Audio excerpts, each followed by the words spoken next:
Hi.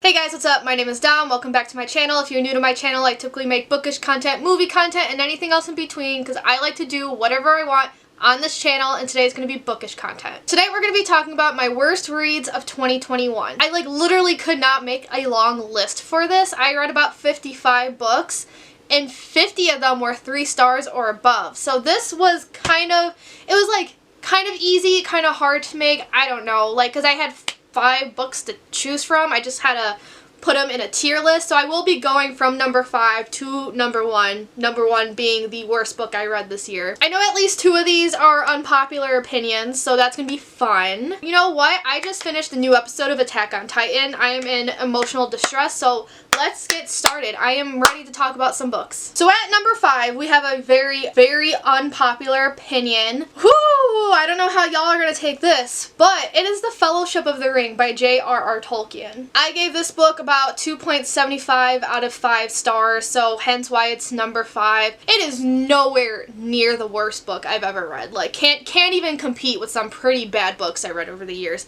But nonetheless, I did not enjoy this. So this was actually a reread. There's a whole story behind this that I explained, but I've gained some new subscribers since then, so I will talk about it again. But what happened was I was in some reading program when I was going on to 8th grade. It was that summer between 7th and 8th grade, and this was our assigned reading. When I was 13, I absolutely hated this book. I thought it was so boring. Once that reading program was over, I said, fuck this book, and threw away my copy. Threw it away. I didn't even donate it. I threw away the copy I got, and I was like, never again. I never want to associate myself with Lord of the Rings again. But since then, it's been over a decade now. I've learned more about the series. I've grown to appreciate a few things. I have seen the movies. I've been to Hobbiton. I now know, because when I was 13, I was reading it for some intense plot. I now know that's not what you're supposed to be reading it for. You're supposed to be reading it not for the plot, but for the journey. It's supposed to be slow going. J.R.R. Tolkien purposely went into great detail about the description. He doesn't want you to read this for the end of the adventure. He just wants you to read this for the journey. He wants you to go on this journey with these characters. And I have read The Hobbit. I read The Hobbit in 2020 and I gave it 3 out of 5 stars. I did actually enjoy that. Knowing that I like The Hobbit, knowing what J.R.R. Tolkien's purpose was for Lord of the Rings, and just being older and having consumed more media, I thought it would be a good idea to reread the series. So I thought I would have a better understanding of this book. Granted, reading it, I did see what J.R.R. Tolkien was going for. Some of the descriptions were beautiful. I liked many of the characters, and I took my time reading this. I did not rush myself because you're not supposed to. I took my time. I would read a chapter a day, and I made sure to set aside a few hours per chapter. It did not take me that long to read a chapter. It's just I wanted a few hours per chapter because 1, I didn't want to rush through it. I wanted to take my time reading it. 2, I wanted to put the book down and think about what I read. And just unfortunately, it didn't go well for me. I could see why so many fantasy lovers love this book. I can see the doors that J.R.R. Tolkien opened for people. It's just, this was not my type of read, I guess. I did get bored. And I don't like being bored when I read books. Even though I know those vast descriptions of things was Tolkien's point, I still didn't like it. They're just some of the descriptions I didn't care. Did I enjoy it more than I did when I was 13? Yes, because again, when I was 13, I gave it 1 out of 5 stars. Now I'm giving it 2.75 out of 5 stars. Were there sentences in this book that I wish I wrote? Of course. But at the end of the day, I was still really bored. Slow-paced fantasy, that's not for me. And it's so weird saying that because usually when I hate a book, I'm always I don't understand why people like it. But for this, despite disliking it, I don't hate it. Despite disliking it, I could see why people love it. And I wish I didn't get so bored. And I don't know, it's disappointing because this is the OG for so many people. This is the gateway to fantasy for so many. And it's just, I couldn't get into it. That being said, I do still plan on reading the other 2 books. I've heard The Two Towers is a lot of people's favorite, so I'm hoping I like the books more as I go along. But unfortunately, at number 5, this was the 5th worst book I read in 2021. Coming in at number 4, I gave this book, I should have given this book 2 out of 5 stars, but I gave it 2.5 out of 5 stars for the nostalgia. But that is Midnight Sun by Stephenie Meyer. This book is the first Twilight book, but in Edward's point of view. I was so excited for this. I remember being 12 years old and hearing the rumors about this, and I remember Midnight Sun getting leaked, so therefore Stephenie Meyer was like, I'm never gonna publish it. I was so excited when she announced the publication back in 2020. So I got my hands on it. But for a book I was so excited about, this was hard to get through. I was never like Edward Cullen's biggest fan, even when my like Twihard days was at its peak. I think I read the series more so for Alice and Jasper than I did for Edward and Bella. I got my issues with Bella, but you know, at times she was fun. She was a fun point of view to read from. Edward though, oh my god, he is, I don't know if he's the worst, but he's honestly, he's one of the worst point of views I've ever read from. He freaks out about everything. There's literally one point where he was freaking out, having like a panic attack over a spider on the floor because God forbid it gets anywhere near Bella. And I understand that's his character, being very overprotective of Bella and being overbearing, but it's not a fun point of view to read from. And oh my god, just the, like, I love a good book with some mental anguish in it. Like Tokyo Ghoul has a lot of mental anguish and I love that series. But this mental anguish was not fun. Like, we all know Edward has a lot of red flags. And this book kind of heightened that just because of how overbearing he could be. And it took me so long to get through this. I was not having a good time. One of the things I was looking forward to this book was seeing things in the Twilight universe we didn't see with the other books since they were in Bella's point of view. Like, I wanted to see more of the Cullen family. I wanted to see more of the behind the scenes. Like, while Bella was moping about in her room, what was Edward doing talking to his family? And like, we got that. Like, we got a little scene with Edward in Alaska. He's talking to Tanya. Like, that was mentioned in the first series, but we actually got to see it. We got to see him on that hunting trip with Emmett. It's just, we didn't get, like, enough of those scenes. Like, they were so short. Like, Edward in Alaska lasted maybe 2 to 3 pages. But I wanted that to be expanded upon. Instead, she just expanded upon scenes we already know too much about, which was I think was my biggest gripe of the book. Like, I knew what I was getting into. Like, I knew I was just going to be rereading Twilight, essentially. It's just, I didn't realize how not fun that would be because I knew where everything was going. And it's just, there was just scenes that were too long that didn't need to be as long. Like, the meadow scene, I think that chapter was like 30 to 40 pages. There was no reason for it to be 30 to 40 pages. It was this whole book is just way too long. I think it's over 600 pages. Yeah, it's over 650 pages. It could have easily been like 400 tops. If you're gonna make a book this long, I want to see more of the Cullen family. Like, this was Stephenie Meyer's chance to expand upon her universe, and she didn't do that. The very few new scenes we got were just too small and added nothing to the story, added nothing to Edward's character. And I wanted them to, and I didn't get that. And there was just so many missed opportunities elsewhere to expand on things. Because, like, I know that's another critique Stephenie Meyer gets. She has the ideas, she just expands the wrong ones, or she focuses on the wrong ones. And I see people on social media, they're like, you know what's gonna be great? You know what would be great? If we got New Moon, Eclipse, and Breaking Dawn in Edward's point of view. And no, absolutely not. We don't need those, especially New Moon, because he's in the original book for, he has what am I trying to say? He has so little screen time in the original book. I don't know, and because he was so like emo in New Moon. No, I don't need New Moon his perspective. I would jump off a cliff. Bella, you know how she jumped off a cliff in New Moon?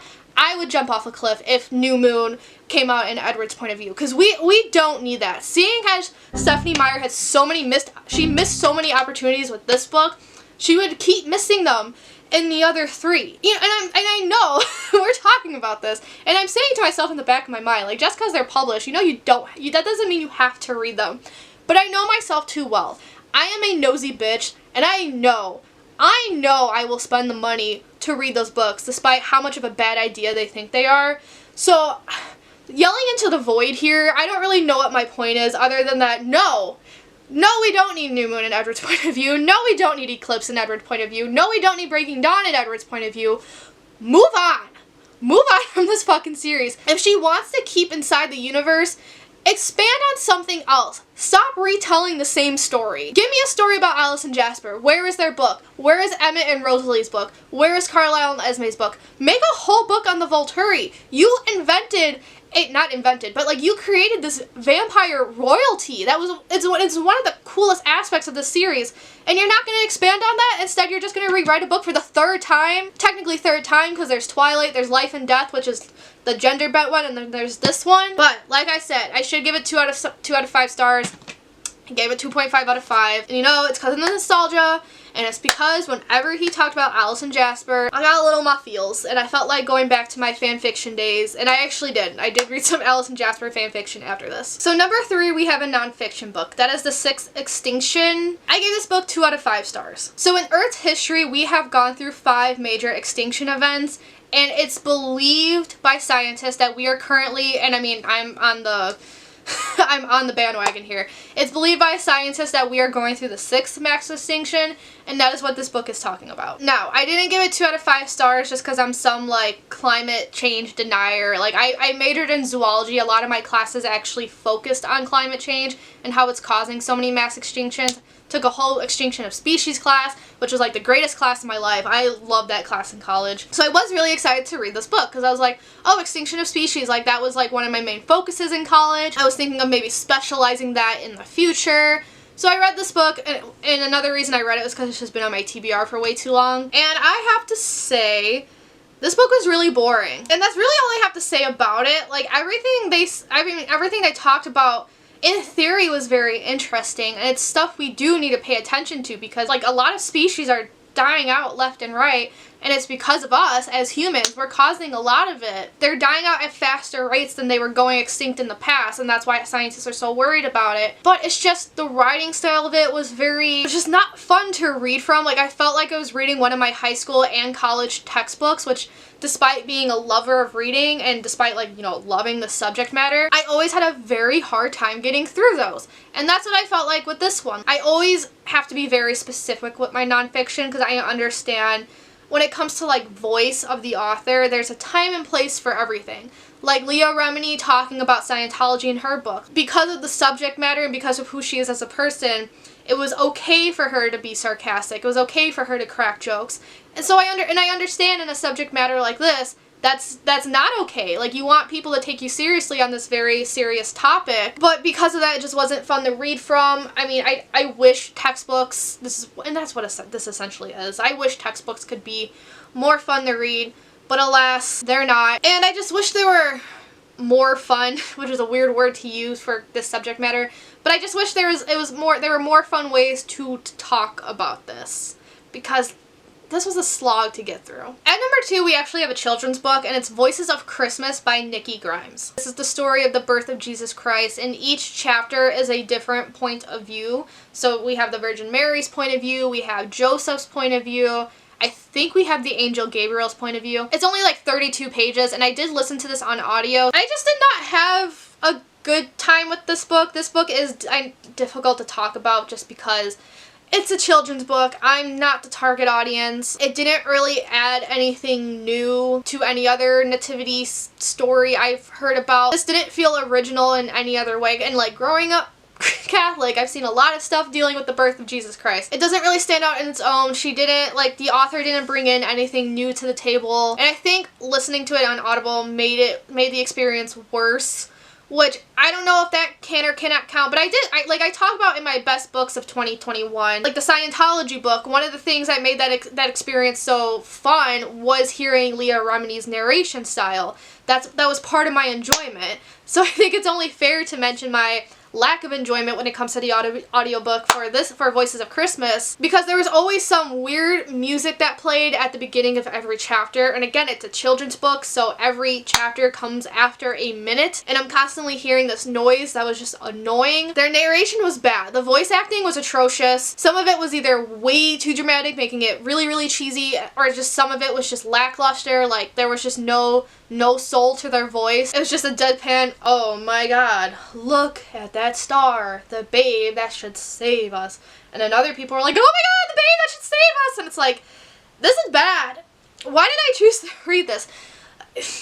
No. So, yeah, one of the worst books I read this year. That's all I have to say about it. So 2 out of 5 stars. And now at number 1, we have my worst read of 2021, which is one of my other unpopular opinions, because I know she's a very well-loved author, but it's The Left Hand of Darkness by Ursula K. Le Guin. This is about a man who goes to the planet Winter, where there is no sexual prejudice, gender is fluid, and he's trying to form some like intergalactic civilization, but therefore he has to create these treaties, he has to gain trust with people, and that's like the whole story on the surface, and of course the story is actually about a whole bunch of other societal issues. I was very excited to read this book because it was my first Ursula K. Le Guin. I've heard nothing but great things about her.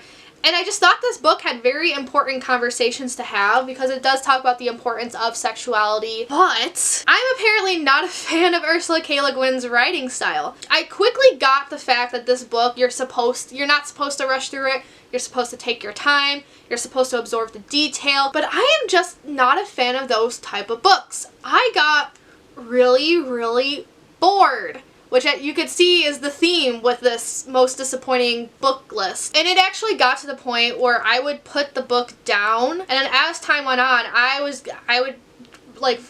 dread having to pick it up. I'm not a DNFer. I don't like DNFing books. So I would dread picking it up. And it just got to the point where I realized I was just really not having a good time. So I did eventually DNF the book. This is the only book I DNF'd this year, and it's one of the only books I DNF'd in like the past 5 years combined.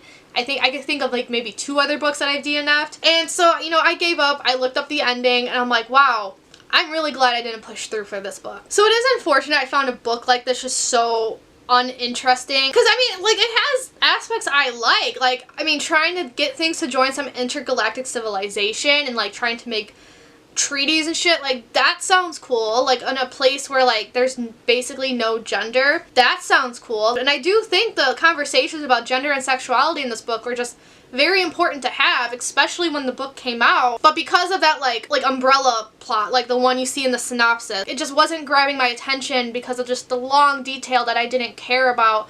And then like I didn't really like any of our characters. I thought the main character was okay, but I didn't like any of the side characters. I didn't like where the story was going. I didn't care where the story was going.